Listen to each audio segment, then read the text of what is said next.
All right, we're going to talk, guys, about 4-2, and we're going to talk about relations today. And our goal or objective is we're going to use the coordinate plane to represent relations. Okay? Everybody put your arms up in the air like a y and an x-axis. Okay, we've been graphing lines, and you guys have been dealing with this thing for a while now. Everybody agree? Yeah. Okay? There's some terminology you guys need to be familiar with. I think a lot of you guys know some of this stuff already, but let's zip through this and talk about some terminology. Complete the graphic organizer of the coordinate plane below. Your arrows and your copy did not come out this good, did it? Whoa. Okay? No. All right. No. Let's talk about it. Oh, I'm sorry. Okay. All right, let's start right here with this arrow pointing right to the what do we call that point, guys, where the x and the y axes actually meet? It's got a name. Jack Muir, what do we call it? It's not working. Not working. Oh boy, what do we do? Oh, There there it it goes. is. A little slow. Origin. And Jack Muir, what's the point of the origin? What's that? 0, 0. Okay. Again, I think everybody knows that already. Origin. Okay.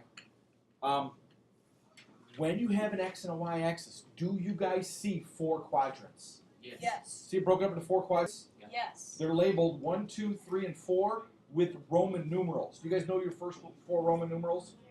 1. I was never good at Roman numerals, but Oh, I knew the first 4. I. Yeah, Billy knows them. All right, which one's quadrant 1? Not. You'd think it would be the top left. It's actually the top right, and the reason is, That's what we use. guys, that's where everything's positive. Think about it. X values are positive and Y values are positive in quadrant 1. Okay? And then from there it goes counterclockwise. Y'all know the word counterclockwise? Yeah. Okay? Not clockwise, but counterclockwise. So quadrant 2 is just to the left of quadrant 1. Quadrant 3 is below quadrant 2. Okay? And quadrant 4, which is IV. Do you guys know why it's IV? Yeah. I do. 1 minus 5. Okay? 1 minus 5. Because the V stands for a 5. Okay? It would be -4. Good point. But I think it means 1 before 5. 1 before 5, which is 4. Okay. The horizontal axis is our x-axis. You guys know that. And what do we call the vertical axis, guys? The Y-axis. Why? The y-axis. Okay, that's terminology. And then, just some random point there. They're not actually giving us or we don't want the coordinates of it. They just remember, guys, that it's x comma y for a point. Okay, we've done so much with slope that kids think it's y comma x. And that's x comma y. So starting from the origin, you would go -4, 3. The point would actually be -4, 3. X, y. Or anything on here is new to you guys? Oh, You guys know this stuff. Okay. Maybe the quadrants might be new. How they're labeled. Top right, 1, and then it goes counterclockwise. Okay. All right. Jump down a little bit. Again, we said that this section is called relations. A relation, that's what goes in that first blank down there, is any set of ordered pairs. That's considered a relation. So there's an example of a relation. They usually put some fancy little braces around it, and then how many ordered pairs are in that relation? Count them. 4. 4. Yeah. 4 ordered pairs in that relation. It doesn't have to have 4. It could have 1. It could have an infinite amount of ordered pairs, or anything in between. Okay. Have you guys ever heard of the word domain when we're talking about graphing? Oh. Easy peasy lemon squeezy. The domain of the relation is the set of all x coordinates. What you're going to do is label the x values of the point. That would be the domain. Okay? So they usually do it with a capital D. I don't know why. And they put that fancy little brace. Everybody try to make it. It's like a bird flying sideways. Okay? It's a fancy little brace. Here's the domain. -4, comma, 5, comma, 0, comma, 8. Put a little fancy brace at the end. Or the bird flying sideways. Okay? Guys, is that all the x values? Look at Oh, yeah. -4, 5, 0, 8. Okay? That's considered the domain, the x values. The range. The range of a relation is a set of all the, as I asked, is the set of all the y coordinates. Okay? The domain are the x's, the range are the y's. Make your cool little brace. Who can give me the range of that relation? Oh. Let's go. Every hand in here in the room should be up. What's the range? Mr. Lance, what do you think? 2, 6, -4, -2. Perfect. There's the range. If a range or a domain repeats, if it's in there twice, just list it once. You don't have to write it down twice. Sometimes that'll happen. How many people think domain and range are pretty easy? Really easy. Anybody got a little trick to help them remember which one's which? 'Cause I used to get them mixed up all the time. I had a great trick that I used in high school. Harrison, what do you think? I don't know. Oh, you know his D comes before I know. That's the way I did it. Domain comes before, D comes before R, way before R in the alphabet. So the domain goes with X, and the range goes with X comes before Y. So D comes before R. That's how I kept it straight in high school. Good catch there, Catherine. All right, over the back. Next page, please. All right. Example 1. Everybody state the domain and the range for that relation. Go. Try practice making those fancy little braces. You'll use those a lot when you get to high school. All right. Hopkins, what's the domain? O, 3. Did she really just say O? Yeah. O is not a number. Silly goose. 0, 3, 3, -4, -4, 5.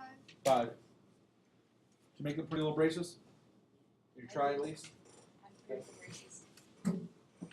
Harms, what's the range, do you think? I think -1, right? Did you say -1 in here? Keep going. -2. Okay. How many people hope that this is their homework? Oh, I do. Me. It's pretty easy. Stating domain and range. Okay, it's part of your homework. D comes before R. X comes before Y. That's a good way to keep it straight. All right. But what you're going to do next is you're going to take the relation, set of ordered pairs, put them in a table, and then put them on a graph. Okay, so we've got to review on how to graph. All right, table's easy. Notice there's 4 points and 5, what do you call them? Rows, 5 rows. Why do you think there's 5 rows and only 4 points? What do you think you do with the first row? 0. No, good guess though. You don't put Label. 0, 0 X and Y. in. Right, label them. Very, I like that thinking though, Kyle. But 0, 0 is not a part of this relation. They would list it if it was. Let's just label it. Okay. 3, 2 is our first ordered pair. So I'm just going to write 3 in the X and 2 in the Y. 5, -1, -5, 3, and -2, 2. Okay?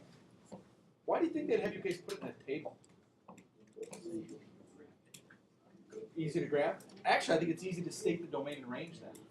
Because the domain is the first column, and the range is the second column. But everybody take a couple seconds to go graph them over here. Graph them on a coordinate plane. Where's 3, 2? Start at the origin. X is 3, so I'm going to go 3 units to the right, 2 units up. Okay? And that's the point 3, 2. Antonio, what quadrant is that in? Quadrant 1. Very good. Everybody graph 5, -1. Origin 5, -1. Antonio, what quadrant is that in? Quadrant 4. -5, 3. Up to the left, and it's in quadrant 2. And -2, +2 is also in quadrant 2.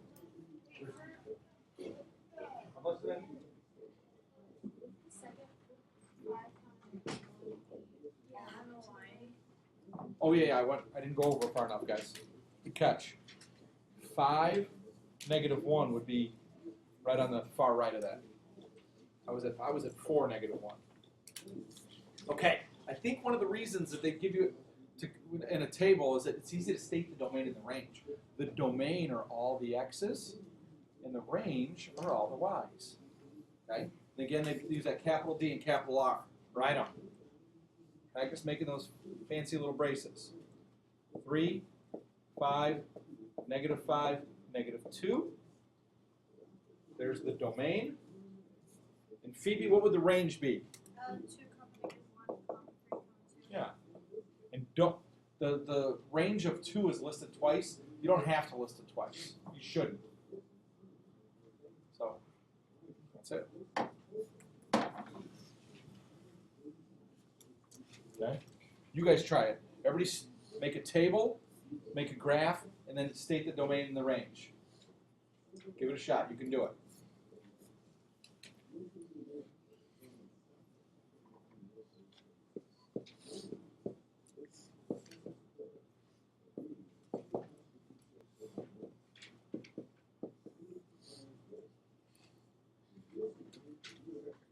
Practice graphing.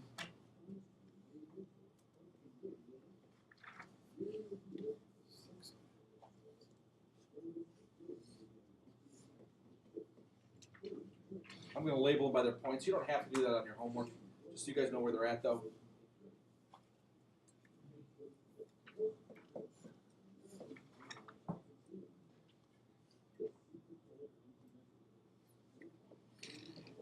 Make sure you're doing your points x, comma, y. Where the x-axis is your horizontal one, your y-axis is your vertical one.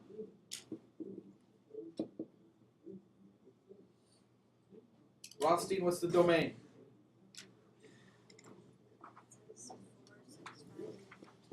4, 6, 5, -2. Very good. That's the worst brace I've ever made. Coffee, what's the range? 2, -1, -3, -2. Do we list it twice? No. No, just list it once. Is that okay? I think in high school they might take off if you list it twice. Don't list it twice. If it's in there twice, just write it once. There's no need to write it twice. Okay? It's a lot what we're doing today. Domain and range, tables and graphs, relations. All right, jump to the next page. You guys are doing great. It's Rocketta again. Okay. Not sure who Rocketta is, and I think it's one of the strangest names we've ever used. We used it twice. Yeah, we did. Oh, did we? Yeah. Yeah.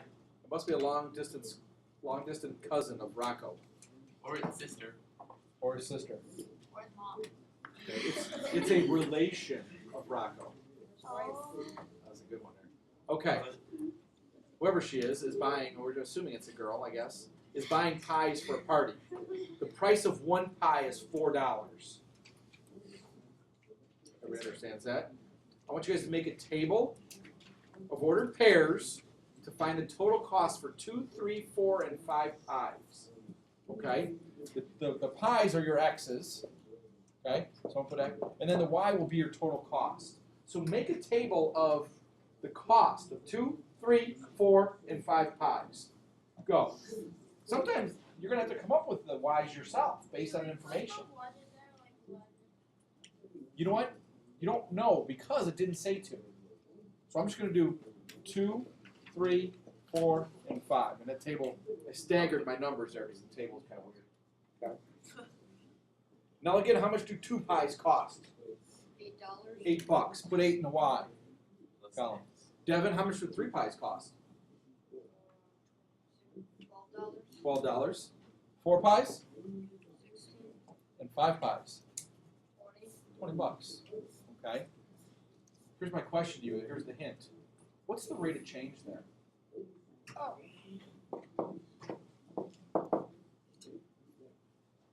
Rate of change, ROC. Pedal cow. 4. What word is the same as rate of change? What's the same thing as 4? Slope. Okay. the slope, the unit rate.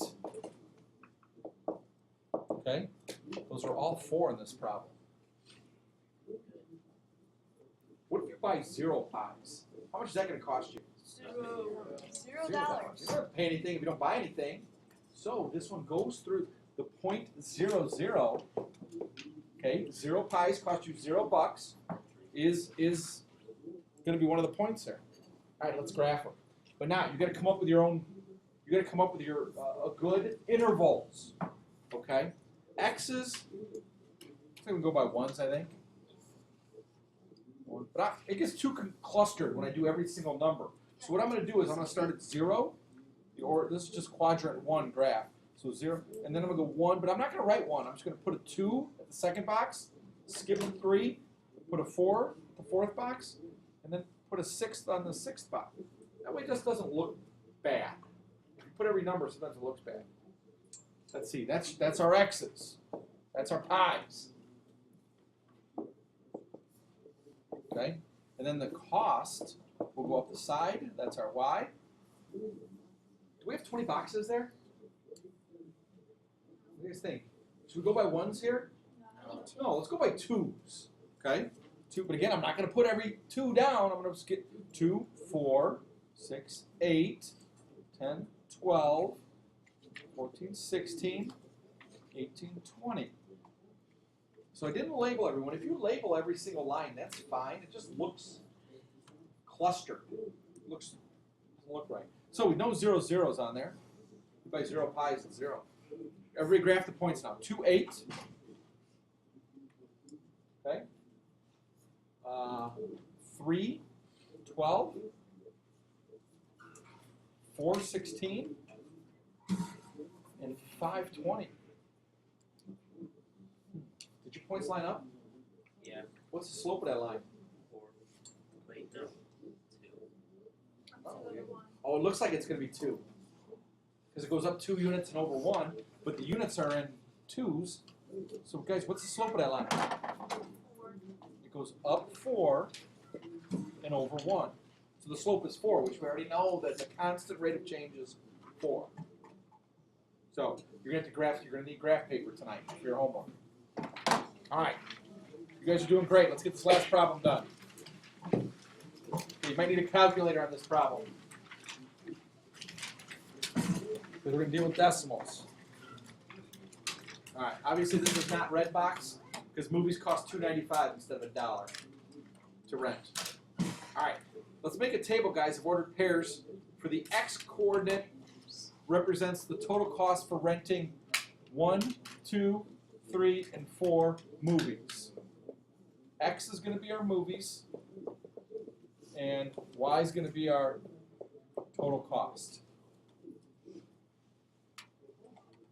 You rent 1 movie, 2 movies, 3 movies, 4 movies, and each movie costs $2.95. Okay, so 1 movie is going to cost $2.95. How much do 2 movies cost if you rent them? Have we got the calculator out there? $5.90. $5.90. I did. Next one. $7.85. I think it's $8.85. 88, Good try. That's why I did the same thing. $8.85. 1180. $11.80. Yeah. Okay. Okay, we got decimals. That's okay. It happens. We're going to use our best judgment, and our best estimating skills to graph this stuff. Yeah. We do it. Hey, what if you buy 0 movies, guys, or rent 0 movies? $0. It costs $0. Okay. This is a direct variation, and we know it goes through the origin. You have an entry fee. Okay. This one, since we're going over the, I'm going to go by halves on this one. Okay, to make my graph spaced out a little better. So every other box is going to be 1. So 0, 1, 2, 3, 4. Because we only went up to 4 videos. Okay. If you go every box being 1, you get your graph ends right here at 4 boxes. Let's space it out a little bit. What are you guys going to do for cost? Thank you. 5 3s. How about every other box is 3? So go by like basically 1.5s. You know? So skip a box and go by 3s. Skip a box and go to 6. Skip a box and go to 9 and 12. Notice we didn't go above 12, so we got most of the graph paper taken up by doing it that. Okay? Hope Natalia has the same intelligent comment that they had last period. Go. Why is there a dot there? Oh, I don't know. Came up on a copy. That was really a dumb question, actually. I'm just kidding, Natalia. No, you know what the smart kid said last period? Why don't we go up by $2.95 each time? Cause it's like not proper. But if you go up by $2.95 every time, 0, $2.95, it's constant. I think it's okay. Yeah. But yeah, you're right. You're not using integers. You're using decimals. So that's if you did that, that would be okay. This is better though, I think. All right, watch this. Where's 1 and comma 295? Oh, I know this. Now look out. It's right before the 3. It's right below the 3. So what I'm gonna do is go to. Remember, this is our X or our movies. Okay, X, and this is our Y, and this is our cost. So one movie costs us. Put it right. Just do your best judgment, guys. It doesn't have to be perfect. Right Okay. above? 1, 2 costs $5.90, so that's gonna be right below the 6. 3 is gonna be $8.85. That's right below the 9.